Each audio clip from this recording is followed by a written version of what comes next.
Muy bien.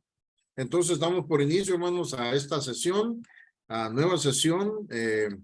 Entramos ahora en el texto y antes de eso, ¿verdad? Como habíamos dicho desde el inicio, vamos a estar en cada sesión, vamos a estar entonando un canto que tenga que ver con la exaltación, que hable de la superioridad, que nos ayude a entender, ¿verdad? A enmarcarnos en la superioridad de Jesús, que de eso trata pues uno de los puntos fuertes de la epístola a los Hebreos. Y en este caso, ¿verdad? Seleccioné, hermanos, ese canto. Yo sé que es conocido por todos, el número 48, porque Jesús es mi Rey soberano. Y entonces ahí habla de lo importante de la misión, del ministerio, ¿verdad? De la visión de Jesús como hermano mayor nuestro, pero como Rey, como soberano, pero, ¿verdad? Que nos ve como sus hermanos. Entonces voy a pedirles, entonamos, hermanos, ese canto y luego iniciamos ahí con el texto. Muy bien. Entonces lo entonamos así. Jesús es mi Rey soberano, mi gozo es cantar su loor, es Rey y me ve cual hermano, es Rey y me imparte su amor, dejando su trono de gloria, me vino a sacar de la escoria. Y yo soy feliz, y yo soy feliz por él.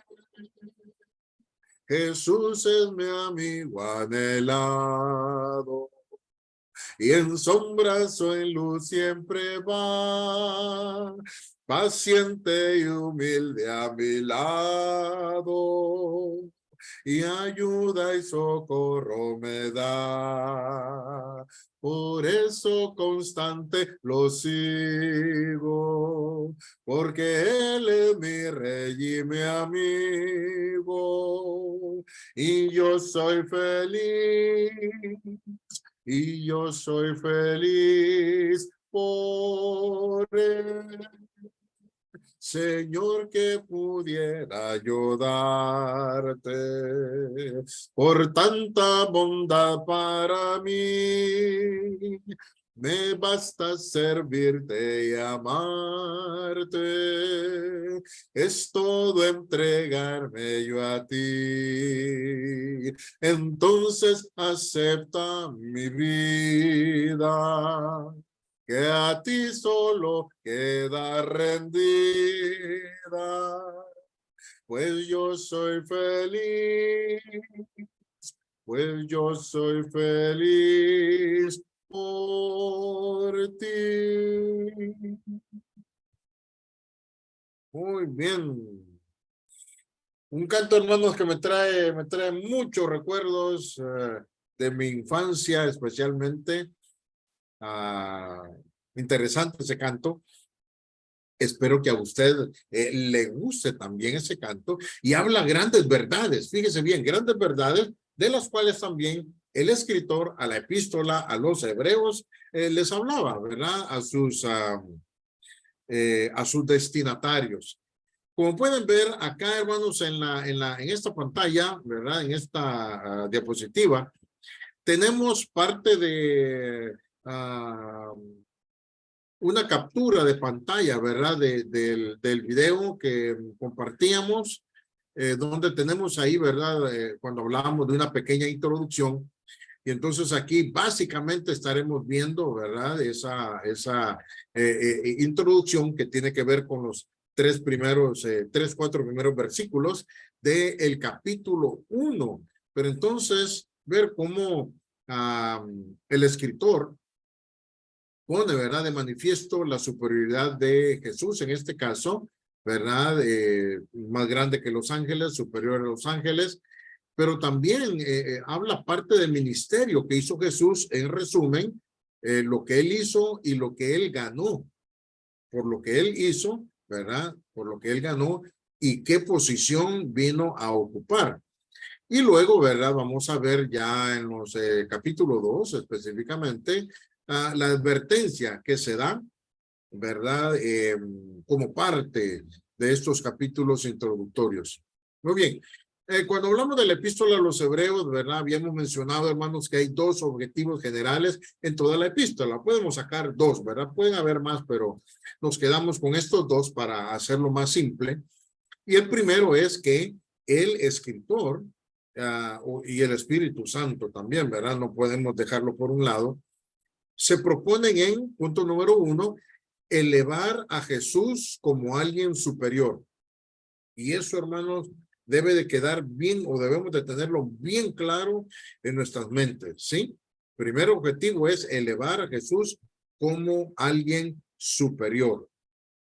Y en segundo aspecto, o un segundo objetivo, es dar una advertencia a los destinatarios, y en este caso también a nosotros, ¿verdad? Los lectores, una advertencia a no abandonar la fe en Él, o sea, no abandonar la fe en Jesús, no abandonar la fe, la confianza, el enfoque en ese Jesús que es superior a todo lo que hemos conocido, a pesar, ¿sí?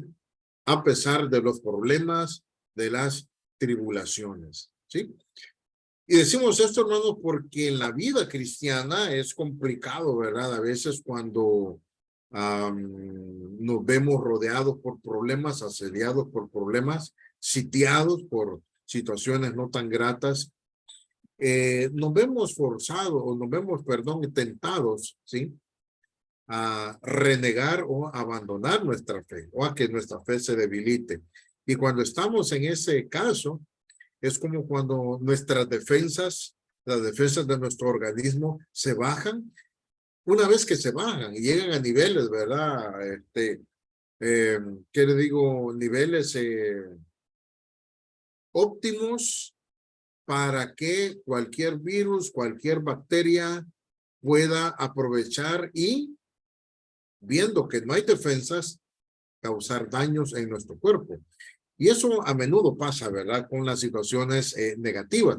Pero entonces, los dos objetivos del escritor son esos, ¿ya? Elevar a Jesús como alguien superior y segundo, una advertencia para nosotros para no abandonar la fe ni el enfoque en ese ser que es superior, no importa o pese a que estemos en medio de situaciones difíciles. Muy bien.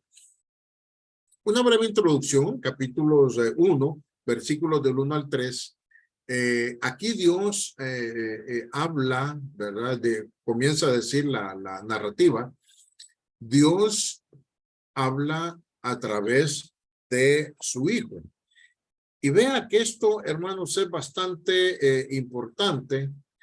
¿Por qué? Porque si nosotros recordamos la historia o cuando miramos el contexto, digamos, histórico de la epístola a los hebreos, nosotros estábamos mirando que por los problemas que habían en Roma y todo eso, las presiones, que fueron exiliados, que luego regresaron, pero cuando volvieron el ambiente no estaba tan propicio para declarar abiertamente, declararse como o pregonar que eran cristianos.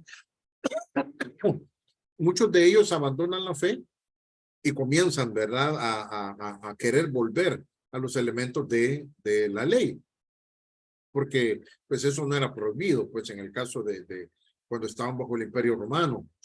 Y entonces, al tener ellos cierta tranquilidad, quieren volver a esas situaciones.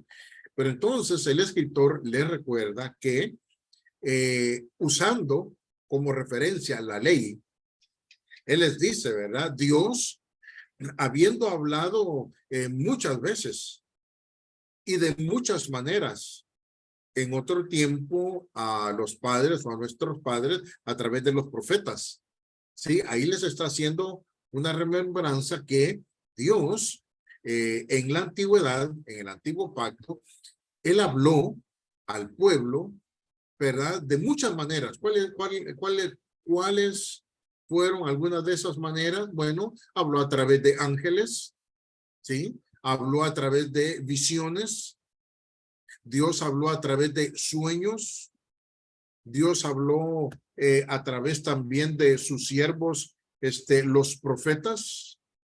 Dios habló a través también de la inspiración, ¿verdad? Con los escritos proféticos. Habló a través de la ley escrita. Habló a través de toda la sabiduría y las advertencias que encontramos en los proverbios, ¿verdad? A través de la historia misma, a través de circunstancias buenas y otras no tan buenas. Dios se hablaba también, ¿se acuerdan aquellos elementos, ¿verdad? Como el Urim y el Tumim que se usaba en la antigüedad. Incluso en una ocasión tuvo que hablarle a alguien a través de una asna, ¿se acuerdan? En el caso de Balaam, a través de echar suertes, sí, ahí se manifestó Dios. Incluso a través de la llamada necromancia, cuando la divina de Endor, ¿verdad? Es consultada para corroborar el mensaje de Dios, en este caso a través de Samuel, que ya había fallecido. Pero entonces, a través de todas estas situaciones, podemos decir, hermanos, Dios se comunicó con el pueblo, Dios habló con el pueblo, existía una revelación progresiva, ¿verdad? En diferentes épocas, a través de diferentes personajes. Y también a través de a través de situaciones a veces un poco extrañas, pero que el Señor Dios tenía que utilizarlo. ¿Para qué? Para hacerle llegar el mensaje o la advertencia a su pueblo, al pueblo hebreo. E incluso, ¿verdad? Pasamos ahí por una época un poco tremenda, 400 años, denominados los 400 años del silencio, pero el escritor acá les está diciendo, Dios habló, Dios se comunicó, ¿sí? A través de muchas maneras. Pero vea qué importante, vea qué importante. Todas las cosas que ya mencionamos nosotros, dice el escritor, en estos últimos días o en estos postreros días, Dios nos ha hablado o nos habla, fíjese bien, por su Hijo, a quien Él constituyó heredero de todo, y por quien asimismo hizo el universo, el cual, siendo el resplandor de su gloria y la imagen misma de su sustancia, y quien sustenta todas las cosas con la palabra de su poder, habiendo efectuado la purificación de nuestros pecados por medio de sí mismo, se sentó a la diestra de la majestad en las alturas.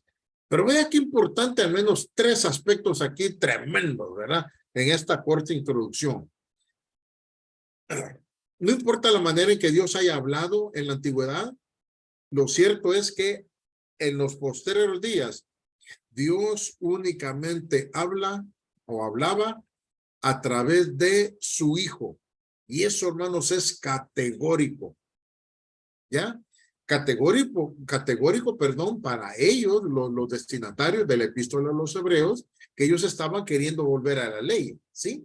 Entonces, el autor de la carta les dice, ¿verdad? Dios habló de otras maneras, pero ahora habla a través de su Hijo.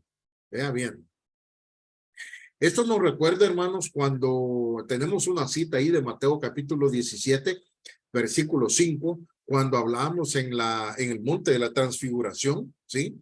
Recuerden ustedes que en la última sección, en la sesión pasada, perdón, hablamos y miramos un contraste entre el Antiguo y el Nuevo Testamento, y hablábamos de que cómo se originó en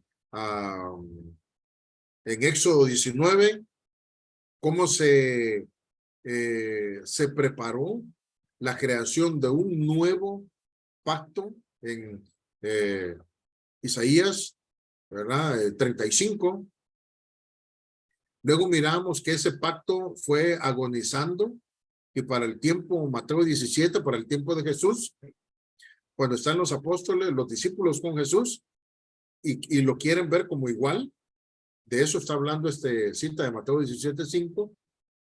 Una nube de luz los envuelve cuando Pedro dice, qué bueno, ¿verdad? Vamos a hacer 3 enramadas, porque ustedes son iguales, Moisés, Elías y Jesús. Y una nube de luz los envuelve y se escucha una voz potente dentro de la nube que dice, este es mi hijo amado, en quien yo tengo complacencia, a él oíd. Y cuando la nube, se disipó, ya no estaba Moisés, ya no estaba Elías, estaba Jesús solo, ¿ya? Poniendo la superioridad de Jesús sobre la ley y los profetas. Pero entonces, esta era la idea que el autor de la epístola tenía, ¿verdad? Para ir convenciendo a sus destinatarios, aquellos judíos que habiendo sido exiliados volvieron, pero estaban ahí con ciertas dudas, ¿sí? Apartándose de la fe en Cristo Jesús, o bien que su fe estuviese siendo debilitada. Entonces, miramos también en esa introducción que destaca el autor que este Jesús, a través de quien el Padre está hablando en los postreros días, este también, vean la superioridad, este también fue creador del universo a través de su Hijo. Y esto es interesante, hermanos, estos argumentos, fíjense que son bien interesantes, porque creo que pueden fortalecer, de hecho, ¿verdad? Fortalecen nuestra fe. De repente miramos a Jesús en el presente, pero Jesús estuvo, ¿verdad? Desde el mismo inicio de la creación. Si ustedes recuerdan, o para los que anotan, ¿verdad? Génesis capítulo 1, versículo 1. Es interesante cuando nosotros leemos ahí, y de hecho vamos a buscar esa cita en Génesis 1:1, cuando dice, ¿verdad? En el principio, perdón, Dios creó los cielos y la tierra. Pero anote usted algo importante, ahí solo dice Dios, pero en el original aparece la palabra Elohim, ¿sí? Con H intercalada, ¿verdad? Elohim.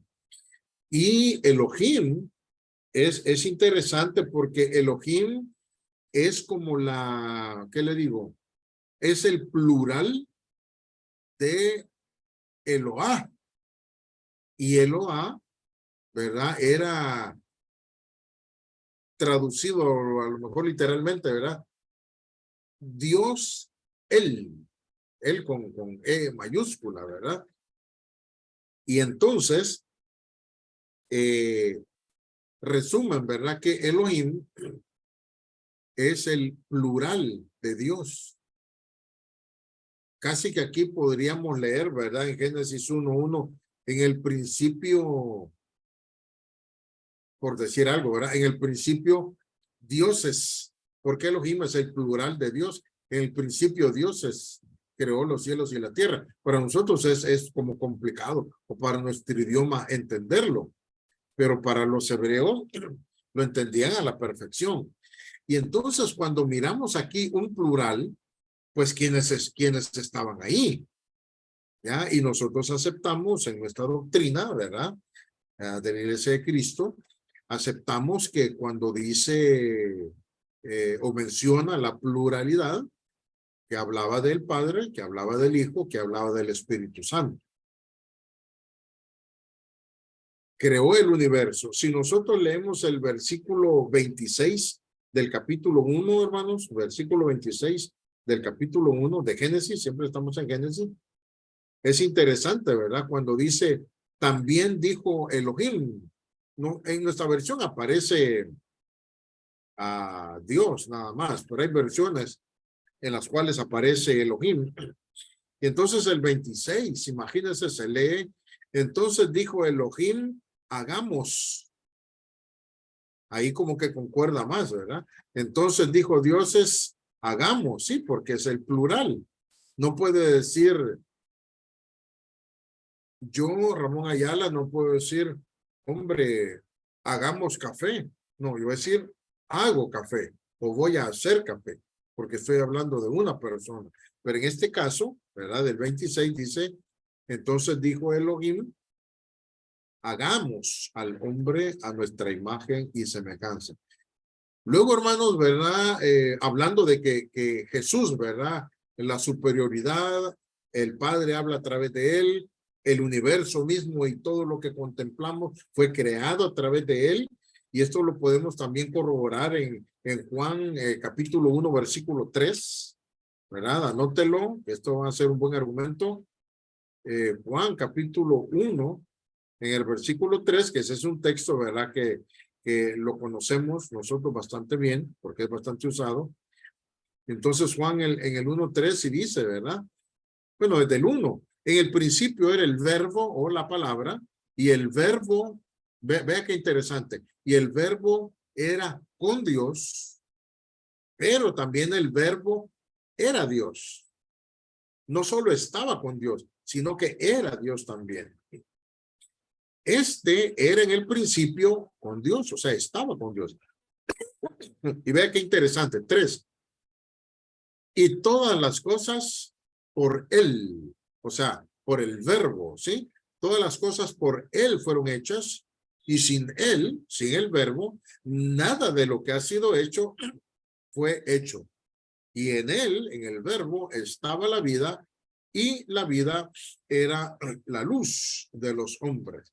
Ve qué interesante cuando está hablando, ¿verdad? Porque luego miramos que ese verbo fue hecho carne. Entonces, ese Jesús, a través del cual Dios hablaba o habla en estos posteriores días, ese también fue el creador de todo el universo, porque era el verbo, el logos, la palabra, y todo lo que existe por él fue hecho. Y sin él, nada de lo que existe, nada de lo que podemos ver y apreciar, existiera. Y Colosenses 1:15, anótelo también que es interesante,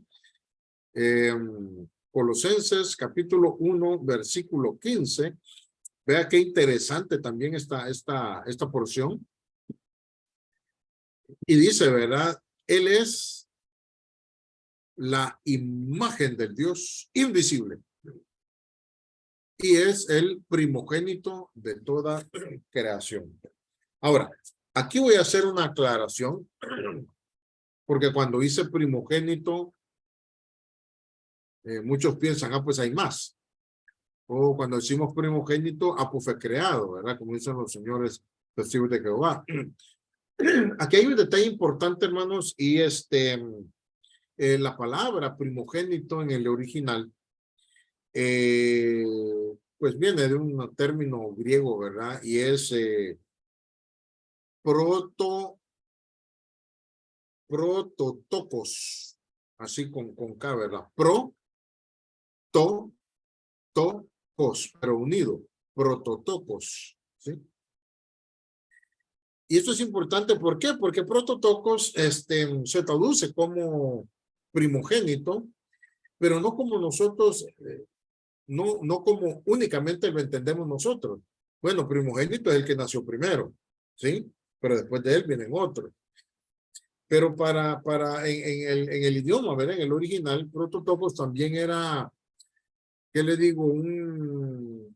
Casi un título, una palabra que implicaba no solo el que nació primero, sino aquel que tiene el mayor rango.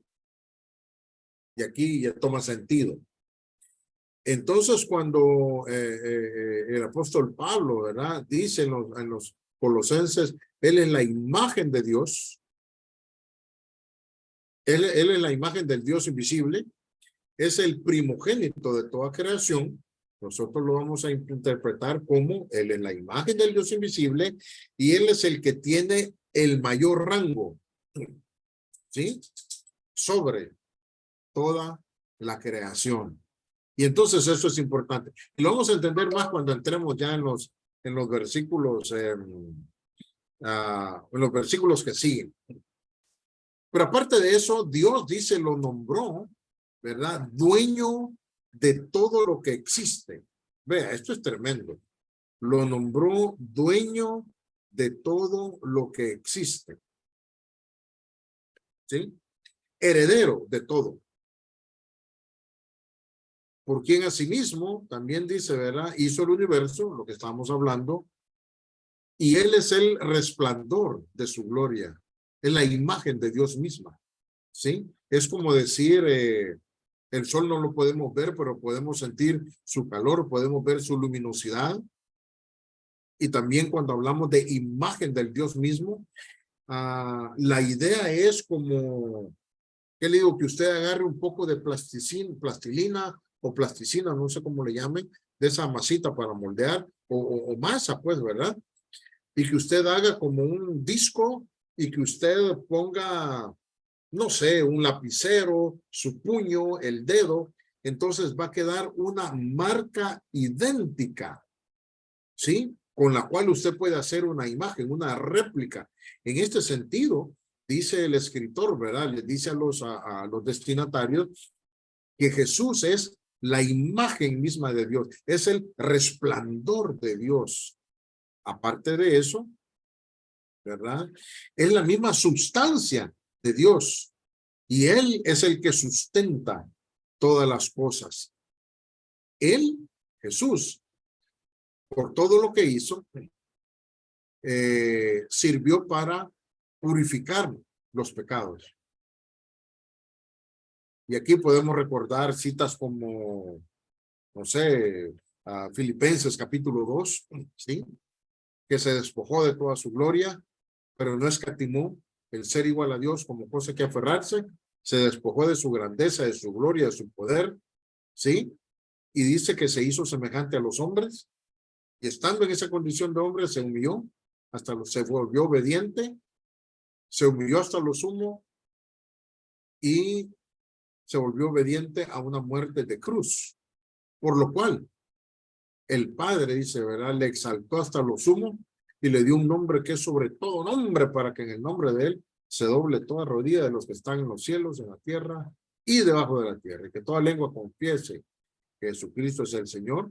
Entonces, por lo que hizo, por esa purificación de los pecados, lo que conllevaba el hacer todo ese ritual, entonces Dios lo sentó a su derecha, a la diestra del Padre.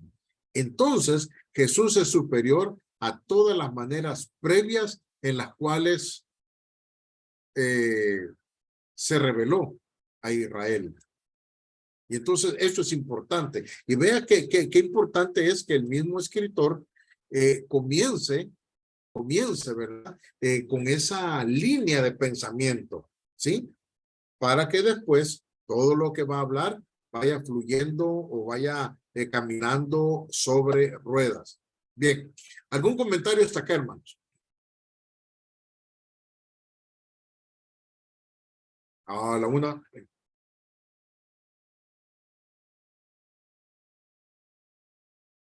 Bien, ¿algún comentario hasta acá? ¿Todo bien?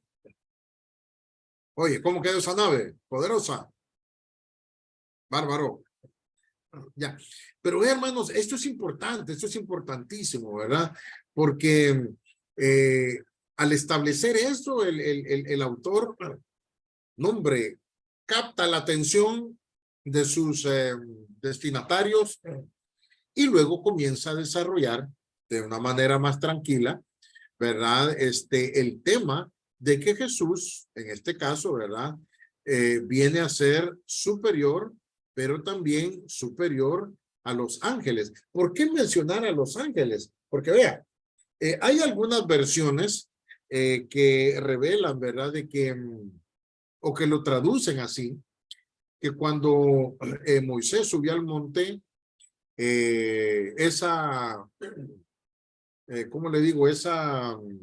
Los preceptos, las tablas de la ley y todo eso, las versiones tradicionales dicen que pues Jehová se las dio, pero hay algunas versiones y algunos estudiosos también que sostienen que manuscritos bastante antiguos aparecía como que sí la dio Dios, pero la recibe Moisés a través de los ángeles. Y si nosotros miramos el pueblo hebreo, tenía una conexión bastante estrecha con los ángeles, ¿sí? Porque era un medio a través del cual Dios se comunicaba con su pueblo o con los profetas, con los reyes, ¿sí? O con el pueblo en general. Y pues ángel, hermano, ¿verdad? El término ángel es simplemente un mensajero, más que enviado, ¿verdad? Es mensajero. Y de hecho, hasta en el libro del Apocalipsis nosotros miramos cómo a los encargados de las iglesias, ¿verdad? Se le denomina también ángel. Escribe al ángel que está en Éfeso y todo eso. En el sentido que toman la función de transmitir el mensaje de Dios. Pero entonces los ángeles, hermanos, tenían ¿qué le digo? Tenían una alta estima en medio del pueblo hebreo por la función que ellos habían desempeñado. Pero entonces viene el escritor y dice, bueno, Jesús es superior a los ángeles, y presenta sus argumentos, porque ¿a cuál de los ángeles, dice, el Señor le ha dicho, mi hijo eres tú? ¿A cuál de los ángeles el Señor le ha dicho, yo te he engendrado hoy? Y otra vez, yo seré a él padre y él me será hijo. Y entonces, y otra vez dice el versículo 6, cuando introduce al primogénito del mundo, ¿verdad? El que tiene mayor rango, ¿sí? Como ya lo explicamos, le dice, adórenle todos los ángeles de Dios. Entonces, si los ángeles eran considerados en gran estima, viene aquel escritor, dice, y Dios le dijo a todos los ángeles, adórenlo, adoren a mi primogénito, porque él es el que tiene el más alto rango. Hombre, entonces estaba demostrando, ¿verdad? Una verdad irrefutable. Ciertamente los ángeles, dice, ¿verdad? Ciertamente de los ángeles dice, el que hace sus espíritus y a sus ministros llama de fuego, y a sus ministros llama de fuego. Mas el Hijo dice, tu trono, oh Dios, por el siglo del siglo. Cetro de equidad es el cetro de tu reino. Has amado la justicia y has aborrecido la maldad, por lo cual te ungió Dios, el Dios tuyo, con óleo de alegría, más que a tus compañeros. Y tú, oh Señor, en el principio fundaste la tierra, y los cielos son obra de tus manos. Ellos perecerán, mas tú permaneces. Todos ellos se envejecerán como una vestidura, y como un vestido los vas a envolver y serán mudados, pero tú eres el mismo y tus años no acabarán. Pues ¿a cuál de los ángeles dijo Dios jamás siéntate a mi derecha o a mi diestra hasta que ponga a tus enemigos por estrado de tus pies? ¿No son todos los espíritus ministradores enviados para servicio a favor de los que serán herederos de la salvación? Obviamente la respuesta es sí. Pero entonces acá con estos otros pasajes del Antiguo Testamento, referencias del Antiguo Testamento, ¿verdad? El escritor les declara verdades y pone a Jesús una vez más como superior, en este caso, a esas entidades, a estas entidades que eran importantísimas para el pueblo hebreo. Jesús superior a los ángeles. ¿Por qué? Porque él es creador, porque él hizo una obra, dado que se encarnó, ¿verdad? Que fue obediente a una muerte y muerte de cruz. Por esa obra, Dios le dio un nombre, el Padre le dio un nombre que es sobre todo nombre, y ganó el derecho para sentarse a la diestra de Dios Padre, ¿sí? Y con un nombre que es sobre todo nombre. Por eso es que recordamos el término, ¿verdad? De prototocos, el primogénito es el que tiene más alto rango y mayor autoridad. Y de hecho, ya lo había mencionado Jesús, ¿Recuerdan ustedes en la Gran Comisión? Me acordé de eso en la Gran Comisión en Mateo capítulo 28, versículos 18 al 20, cuando él comienza, ¿verdad? Dice, porque a mí toda la autoridad, oiga, toda la autoridad me ha sido conferida. ¿Dónde? Oiga, en los cielos, en la tierra y por debajo de la tierra. ¿Qué le parece? Toda la autoridad a mí me ha sido dada. Por tanto, dijo Jesús, vayan y pues ya las ordenanzas que tenemos, ¿verdad? Pero ese término, hermanos, toda la autoridad corrobora nada más la superioridad de Jesús y nosotros lo acuñamos también como argumento. Aparte de eso, ¿verdad? Dice la palabra del Señor, todas las cosas, o aparte de los argumentos, ¿verdad? Del escritor, todas las cosas se van a envejecer, se van a desgastar y van a terminar, pero tú no, porque recordemos que él, ¿verdad? También fue declarado como el alfa y qué, y la omega, el principio y el fin. Tremendo eso. Y entonces, ¿verdad? El autor pone en contexto, en la línea de pensamiento y en la línea doctrinal también a sus destinatarios, cómo es que ellos deberían de ver a Jesús. No únicamente como ¿qué le digo? Un Mesías terrenal, porque muchos lo miraban como el Mesías, pero un Mesías terrenal, ¿sí? Un libertador. Jesús era más que eso, ¿sí? Y esa es la diferencia entre los judíos también ortodoxos, ¿verdad? Y los no ortodoxos. Entonces, estableciendo esa superioridad, pasa él al segundo aspecto importante, que es en el capítulo 2. Y entonces ahí les dice, por tanto, es necesario, fíjese bien, después de señalarles la superioridad de Jesús y la obra de Jesús, resumidita, les dice, por tanto, perdón, ahí me cambié yo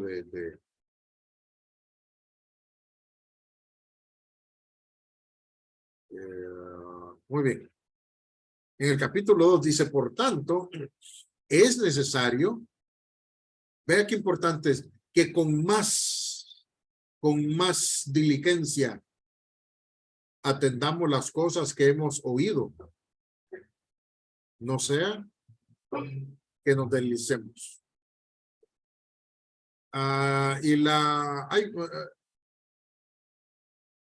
versión Dios habla hoy dice, por esta causa debemos prestar mucha más atención al mensaje que hemos oído para no apartarnos del camino. La traducción, nueva traducción viviente, dice, ¿verdad? Debemos de estar atentos a las verdades que hemos escuchado para no caer en la tentación de desviarnos de ellas. Entonces usted ve, son sinónimos, ¿verdad? La versión Reina Valera dice, pues, ¿verdad? La que leíamos al inicio, no sea que nos deslicemos.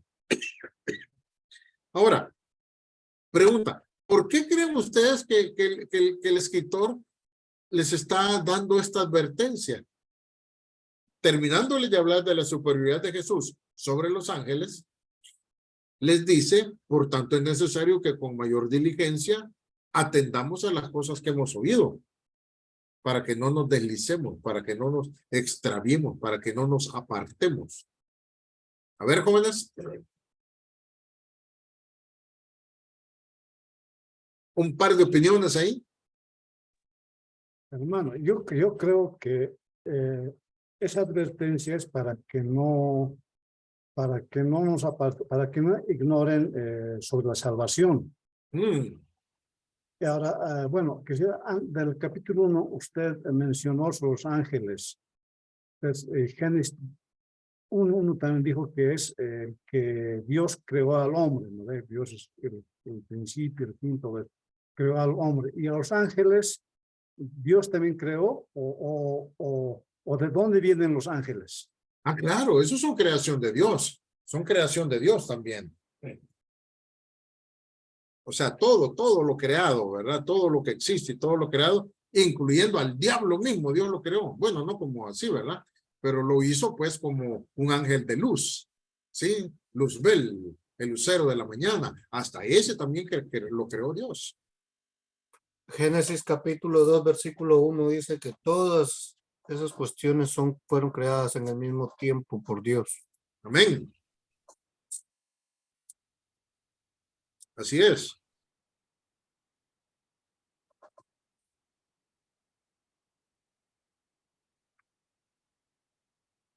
Yo, hermano, pienso, ¿verdad?, de que si bien es cierto, esta advertencia no era solamente para el pueblo, ¿verdad?, que cuando se escribió la carta, sino principalmente para nosotros. Y algo muy importante es que el escritor, nosotros, pues, algunas personas dicen que fue Pablo, pues, quien escribió, otros, pues, bueno, la verdad es que nosotros, ¿verdad?, consideramos que fue él, pues, por la forma en cómo se dirige, y creo yo de que es importante cómo él, algo que nosotros debemos tomar en cuenta como cristianos, cómo él le da el lugar superior a nuestro Señor Jesucristo. Y ya en la parte práctica de nosotros en la vida, debemos de hacer eso, porque muchas veces nosotros no vemos a nuestro Señor Jesucristo como quizás no como superior, sino que no le damos el debido lugar que Él se merece. Y creo que esto es como algo que nos anima a cada uno de nosotros los cristianos de tomar a nuestro Señor Jesucristo como el superior que Dios nos ha dado a cada uno de nosotros, que nos ha dado la oportunidad a través de Él de poder perdonar nuestros pecados y rescatar nuestra vida, porque realmente nosotros estábamos perdidos, pero por la gracia de nuestro Dios, de haber mandado a su Hijo, hoy podemos nosotros gozar de eso, pero eso también, como ya lo vimos, es una advertencia que muchas veces nosotros podemos perder lo que Dios nos ha dado a través de Cristo Jesús. Sí, está bien, eso está bien, hermana, ¿verdad? Pero recordemos, la pregunta es, ¿por qué el escritor le daba esa advertencia a aquellos destinatarios? O sea, a esos hebreos. Claro, nosotros lo traducimos Para ahora. que no, me imagino yo que es para que no regresaran a la reglamentaria de la ley, que comúnmente pues muchos estuvieron regresando y haciendo el relajo que hoy en día también existe con estos señores del séptimo día, testigos de Jehová. Hay unos que hablan del Cristo como en tercera persona, pero en una persona sin darle su respectiva honra. ¿Cómo no? Lo que ¿Cómo no? honor. Sí. Muy bien. Y en ese contexto sí se relaciona, ¿verdad? Porque recordemos, ellos queriendo volver a la ley, ya no miraban a Jesús en realidad como el máximo, sino pues como se podría ver como otro caudillo, ¿verdad? Político o social. Hermana Raquel levantó la mano. ¿O no? Carlos también. Sí, hermano. Ah, perdón. Bueno, sí, hermano, realmente recordemos también de que cuando esto de los falsos profetas venían a quitarle, ¿verdad?, el nivel que nuestro Señor Jesucristo tenía. Entonces, al enseñar algo que no es, que no había resucitado, entonces creo yo que esta advertencia se da para que no, como decía nuestro hermano Lamberto, que no volvieran a aquello o al error y vayan a perder la salvación. Recordemos el pueblo de Israel, que él perdió la oportunidad de entrar a la tierra prometida porque se volvió a los dioses. Entonces, esto es una advertencia. ¿Ah? Sí. Sí, se volvió. Entonces creo que también eso era para ellos, ¿verdad? Para los primeros cristianos o para los destinatarios de la carta, para que pudieran poder ellos también esa advertencia tomarla en cuenta. ¿Cómo no? Gracias, hermano Carlos. Sí, hermano Ayala, fíjese que yo quiero que me apoyen esto. Según el capítulo 2, en el versículo 1, dice, por tanto, es necesario que con más diligencia atendamos a las cosas que hemos oído. Mi pregunta aquí, hermano, es ¿a qué cosas está haciendo referencia el escritor? ¿A lo que ya se mencionó en el capítulo 1 o es a algo más, hermano? A ver, lo último no lo escuché. Sí, es que el texto dice del capítulo 2, versículo 1. Por tanto, es necesario que con más diligencia atendamos a las cosas que hemos oído. Ahora, mi pregunta es, cuando se refiere a esas cosas, ¿estará haciendo énfasis a lo que se dijo en el capítulo 1 o es a otras cosas que ellos habían escuchado, hermano? Esa es mi pregunta. Muy bien, muy bien. Y gracias, hermano. Bueno, no podía, mi punto de vista, no creo que sea de lo del capítulo 1, porque dice de lo que hemos oído. Y en este caso ellos no le estaban oyendo, le estaban leyendo. Entonces de ahí lo descartamos, ¿verdad? Pero sí, ellos habían oído hablar de Jesús. Recordemos que, y yo solo quiero buscar una versión paralela. Recordemos algo importante, es de que el apóstol, deje ver.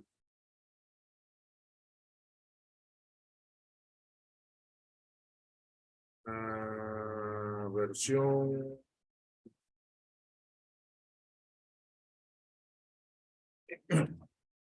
No entiendo qué es la versión, pero cuando dice es necesario que pongamos más atención o más cuidado a lo que hemos oído, recordemos que los destinatarios ahí ya habían escuchado el mensaje de Jesús, ya habían oído del ministerio de Jesús, por algo ellos ya habían sido bautizados, ¿sí? Y entonces por eso el apóstol Pablo dice, es necesario que prestemos más atención a lo que escucharon, a lo que alguien les predicó, ¿verdad? O la fe, esa fe naciente, esa fe inicial, porque obviamente la estaban dejando a un lado. Entonces, al parecer, cuando dice que prestemos más atención al mensaje que hemos oído, era el mensaje relacionado, ¿verdad? A Cristo, es que no puede ser otro. El mensaje relacionado a Cristo, la misión de Cristo, el ministerio de Cristo, el señorío de Cristo, ¿verdad? Porque recordemos que parte, uno de los propósitos es, como dijimos al inicio, mostrar la superioridad de Jesús y segundo, la advertencia, perdón, a no apartarnos de él. Hermano, Hermano Julio, quería decirle que puede anotar, o todos, ¿verdad? Colosenses 1:16, Colosenses 1:16, porque ahí dice, hermano, ¿verdad? Que todo lo que ha sido creado en el cielo, en la tierra, lo que es visible, lo que es invisible, fue creado por él y para él. Y ahí va todo, man. Bien, hermano Lamberto, perdón.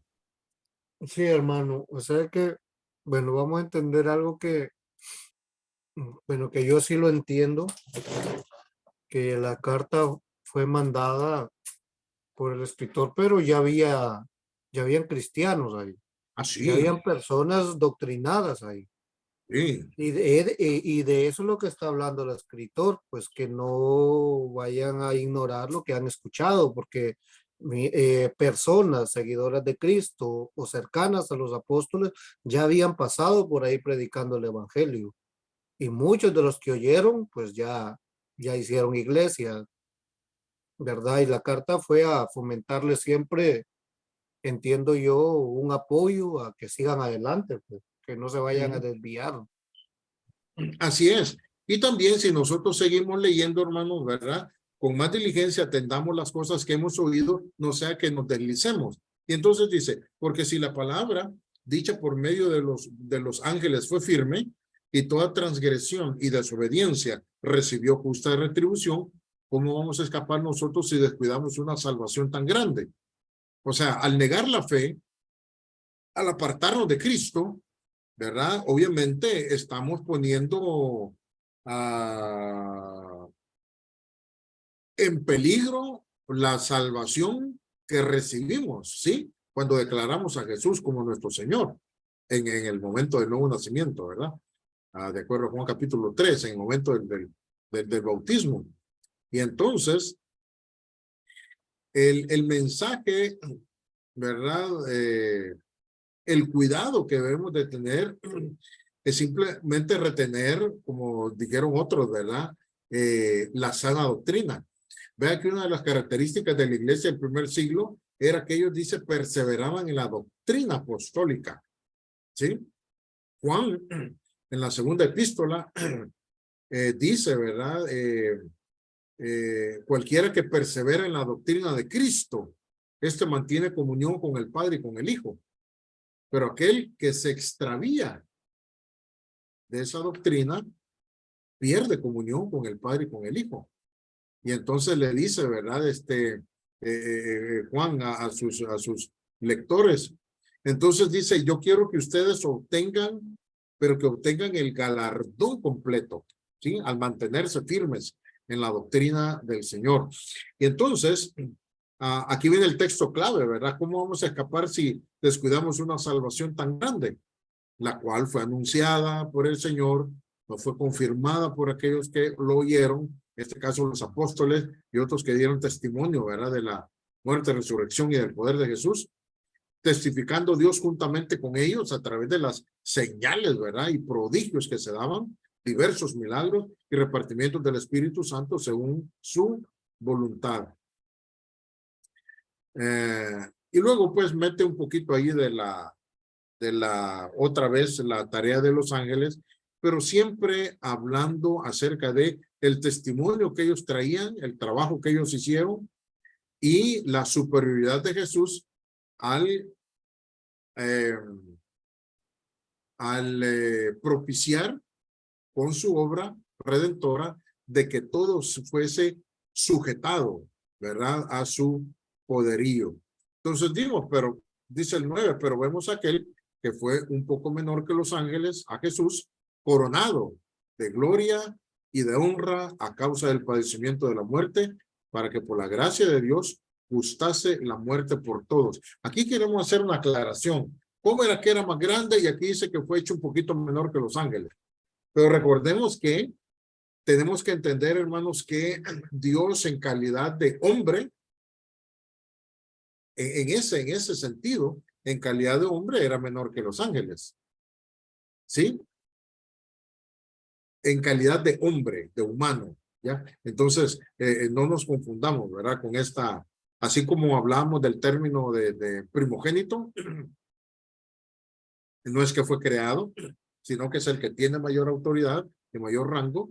Y en este caso, ¿verdad? Vemos, dice, aquel que fue hecho un poco menor que los ángeles, a Jesús coronado de gloria y honra. O sea, como hombre, sí. Porque Dios nacido de mujer, ¿verdad? Con el cumplimiento del tiempo, vino a este mundo nacido de mujer. Y dice Filipenses, y se volvió como hombre y obediente a los hombres, y murió como un hombre, pero resucitó. Y una mano que se levantó. Sí, hermano. En la versión que yo tengo dice, le has hecho por poco tiempo. Entonces, sí, por poco tiempo, menor que los ángeles, le coronaste de gloria y de honra. Entonces, sí entendemos nosotros claramente que ese por poco tiempo era el tiempo en el que el Señor vino en calidad de hombre y lógicamente nosotros como hombres somos menores que los ángeles.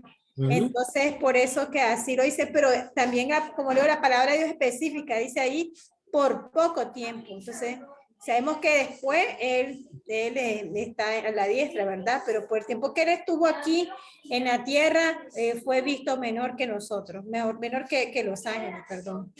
Muy bien, hermana, gracias. Qué interesante eso, ¿verdad? Pero entonces, y esto lo mencionamos porque de repente puede salir alguien y que nos podría meternos a problemas, ¿verdad? Ajá, ¿cómo es que es superior? Y mira, o para ellos mismos también, para los mismos hebreos, ¿verdad? Que leían eso. Pero obviamente ellos entendían el contexto, ¿verdad? Y nosotros pues también vamos a situarnos en eso.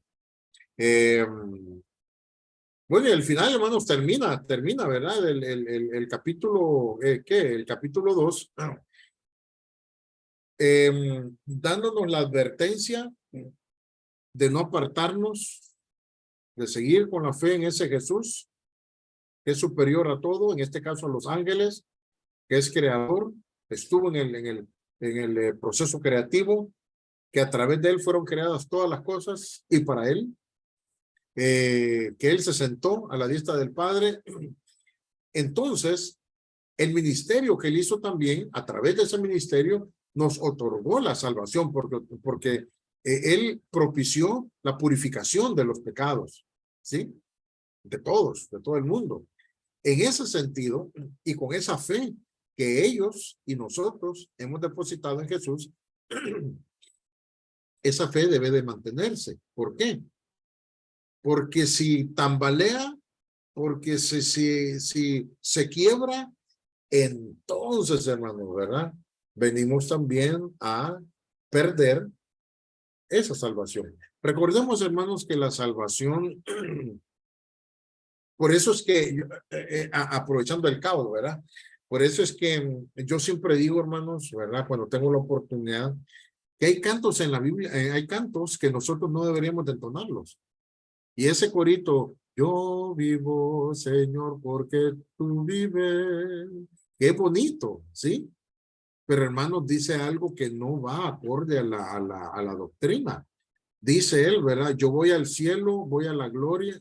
Pero, soy salvo, Señor, pues me salvaste eternamente. Yo voy al cielo, voy a la gloria. ¿Por qué, Señor? Tú me diste. ¿Por qué? ¿Verdad? Señor, tú me diste la victoria. Ese canto fue hecho por un bautista. Y los bautistas en su doctrina mantienen, ¿verdad? La postura de salvos, siempre salvos. ¿Sí? Nosotros somos salvos, dicen ellos, por predestinación. Y si el Señor te predestinó y un día estuviste en la iglesia, pero después te fuiste, se hiciste sicario, anduviste matando gente, robabas y andabas ahí, ¿cómo se llama? Contrabandeando cosas. No importa, dicen ellos. Vos te morís y vos seguís, la salvación no la perdés. Cuidado. Y ese corito, hermanos, eso es lo que dice. Soy salvo, Señor, porque me salvaste eternamente. Entonces yo voy al cielo, voy a la gloria, porque, Señor, tú me diste la victoria. Pero acá, el escritor dice, ¿verdad? Es necesario que atendamos las cosas que hemos oído, no sea que nos deslicemos. ¿Por qué? Porque si nos deslizamos, si nos apartamos, si nos desviamos, o si caemos también, ¿verdad? ¿Cómo vamos a escapar si descuidamos una salvación tan grande? Recordemos que la salvación es por gracia, no es por obra, pero la salvación es el regalo que Dios nos da a través de su Hijo Jesucristo. Pero una vez tenemos la salvación, ya nuestra, ¿cómo se llama? Nuestra responsabilidad es cuidar ese regalo. Por eso decía el apóstol Pablo, ¿verdad? Aférrense o aferrémonos a nuestra salvación, ¿qué? Con temor y con temblor, porque no es eterno, ¿ya? Porque hay que estar fieles. Y también decía el escritor, aquel que crea que está firme, mire que no caiga. Y hermanos, yo quiero dejarles a ustedes la idea, que usted me haga ahí una tareita rapidito, de qué manera podemos perder la salvación. Porque a veces nosotros, hermanos, solo le enfocamos, sí, con el adulterio, la fornicación. No sé por qué siempre nos tiramos de los pecados sexuales. Pero maneras, hermanos, maneras, ¿cómo le digo?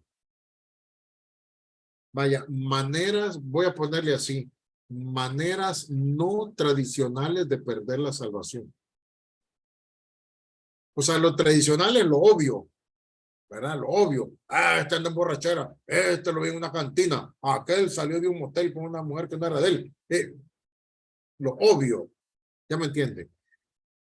Pero a ver qué me dice usted de maneras no tradicionales de perder la salvación. Piénsela, ¿verdad? Y ese como un ejercicio.